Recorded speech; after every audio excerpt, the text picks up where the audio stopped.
Welcome back to perfect career coaching. My dear student, आज की इस वीडियो में हम क्लास 10 ICSE स्टार्ट करने वाले हैं चैप्टर 1, जिसका GST on value addition topic आज मैं पढ़ाने वाली हूँ। इससे पहले मैंने अपनी चैनल पे इससे पहले का एक्सरसाइज 1A की मैंने वीडियो डाल रखा है, तो वो जाके आप देख सकते हैं। ओके माय डियर स्टूडेंट्स, आज की इस वीडियो में मैं GST on the value addition बहुत अच्छे से एक्सप्लेन करने वाली हूँ, जो आपके खून में कड़ कड़ में बहुत अच्छे से समझ जाएगा। ठीक है, तो लास्ट तक बनी रहिएगा, काफ़ी अच्छी वीडियो होने वाली है। चलिए स्टार्ट करते हैं। क्या है GST ऑन वैल्यू एडिशन? क्या GST ऑन वैल्यू एडिशन? तो क्या क्या है? Every businessman pays GST on the purchase made by him and her and collected made him या her and collect GST on the sale of goods service. क्या है कि जितने भी businessman, every businessman pay GST, जितने भी businessman हैं वो सब क्या करते हैं? GST पे करते हैं, फिर GST को कलेक्ट भी करते हैं। तो कलेक्ट कहाँ से करते हैं? जब वो परचेज करते हैं तब तो वो पे करते हैं, बट जब वो सेल करते हैं तब वो क्या करते हैं? GST को कलेक्ट करते हैं। इतनी बात सबको क्लियर हुई? एक बार फिर से सुनिए, ठीक है। जितने भी बिजनेसमैन हैं सब क्या करते हैं? GST पे करते हैं। तो वो GST क्या कब वो कलेक्ट करते हैं? तो जब वो सेल करते हैं तब वो कलेक्ट करते हैं, और जब वो माल अपना खरीदते हैं, बात समझ में आ रही है? जब वो अपना माल खरीदते हैं तब वो क्या करते हैं? तब वो GST क्या करते हैं? पे करते हैं। और GST कलेक्ट कब करते हैं? जब वो सेल करते हैं। ठीक है, इतनी बात सबको समझ में आ गई। फिर क्या है? The difference between the GST collected on sale and GST paid on purchase is deposited by the businessman with the government.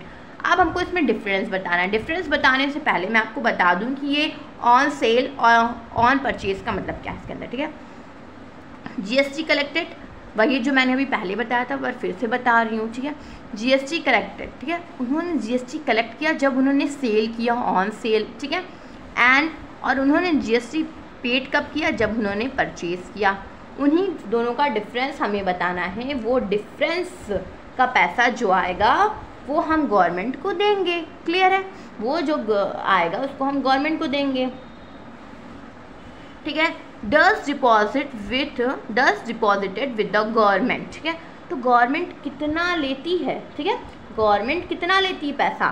तो क्या है? GST collected from buyer. ठीक है, GST collected from buyer and GST paid to supplier. ठीक है, इन दोनों का difference ही हमारा GST लेगी।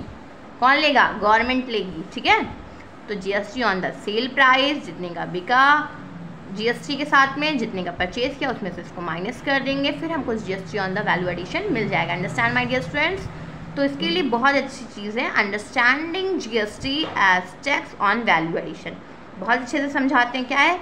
सपोज करना है, suppose a trader x purchase an item for ₹5,000 from A manufacture at GST 12% and sells it is consumer Y and user at a profit of ₹1,000। बहुत अच्छे से क्वेश्चन को आपको रीड करना है। क्या है? सपोज किया कि एक्स ट्रेडर है जो कि परचेज करता है आइटम 5,000 रुपीज़ का मैन्युफैक्चरर से। ठीक है, GST कितना पड़ रहा है इसका? 12% पड़ रहा है। उसने किसको? कंज्यूमर वाई को सेल किया, जो कि एंड यूज़र है, मतलब अब इसके बाद ये कहीं नहीं बेचने जाएगा।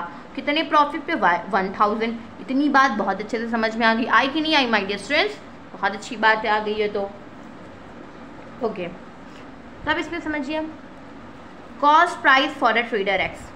कॉस्ट प्राइस ट्रेडर एक्स का क्या है? 5,000। अब इसने इसके ऊपर कितनी GST किया? इसने इसके ऊपर GST 12% की, तो GST इसके 12% था। ओके, तो कितनी आई? GST 600 आई। उसके बाद ट्रेडर एक्स पे, अब इनकी GST 600 आ गई तो वो पे भी तो करेंगे, तो टोटल कितना इनको पे करना है? इनको करना है 5,600 टोटल पे करना। Okay my dear students, clear है यहाँ तक? ठीक है, अब समझिए फिर से।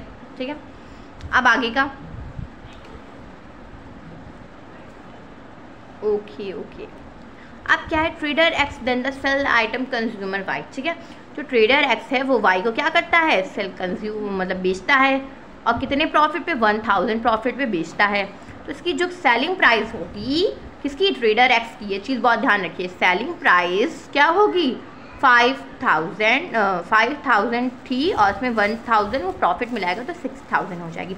तो यही चीज़ कंज्यूमर वाई के लिए क्या हो जाएगी, कॉस्ट प्राइस हो जाएगी 6,000। दोनों सेम है, तो यहाँ पे मतलब समझ में आया ना कि एक्स ने जो बेचा, ठीक है, एक्स ने बेचा प्रॉफिट के साथ में तो उसकी सेलिंग प्राइस हुई, और वाई ने खरीदा तो इस वजह से उसकी कॉस्ट प्राइस हो गई। ठीक है, बात समझ में आ रही है।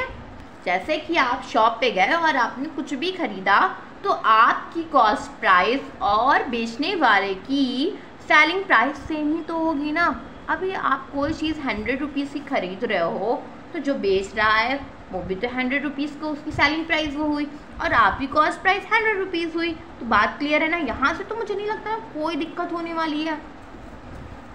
ओके, एक चीज़ रिमेंबर जो बीच में डाल दिया है, इस क्वेश्चन का हिस्सा नहीं है बट बीच में इस वजह से डाला गया कि वो आपको अलर्ट कर रहा है कि अगर एक बार जीएसटी आपने पे कर दिया तो दोबारा आपको नहीं पे करना है। ठीक है, एक बार जीएसटी पे होगी तो अब नहीं पे होगी। ठीक है, तो वही कह रहा है जीएसटी इज नेवर कैलकुलेटेड, मतलब दोबारा कैलकुलेट नहीं होगी on the GST already paid, जो ऑलरेडी पेड है उसको दोबारा नहीं लिया जाएगा। ठीक है, then GST for consumer Y, अब यहाँ पर हमारे कंज्यूमर वाई भी तो जीएसटी पे करेंगे तो उन पे कितनी लग रही है, उन पे भी 12% लग रही है।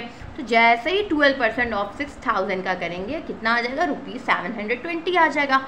अब इतनी बात सबको समझ में आ गई। तो उसने सेल किया तो कितनी जीएसटी कलेक्ट कर लिया, 720 जीएसटी कलेक्ट कर लिया। ठीक है, net GST the trader S will deposit with the government. ठीक है, अब वो गवर्नमेंट को कितना देगा ना, अब गवर्नमेंट कितना लेगी, तो क्या बताया था हमने कि जो डिफरेंस बताया था ना, डिफरेंट होगा on the sale minus on purchase. इतना क्लियर है ना, मतलब sale price minus purchase price. तो सेल प्राइस पे उसको जीएसटी इतनी मिली और उसने जब उसको परचेज किया था तब इतनी मिली थी, दोनों को माइनस करेंगे तब इतना मिला और इतना ही वो गवर्नमेंट को देगा। क्लियर है माय डियर स्टूडेंट्स, यहाँ तक तो किसी बच्चे को कोई प्रॉब्लम नहीं होनी चाहिए थी। इसी का अल्टरनेटिव मेथड है ये, तो आप इसको भी देख सकते हैं। और यहाँ तक अभी आपको कोई भी प्रॉब्लम हुई तो आप कमेंट करके पूछ सकते हैं। अब इसके बाद हम एक्सरसाइज स्टार्ट करेंगे। Okay my dear students.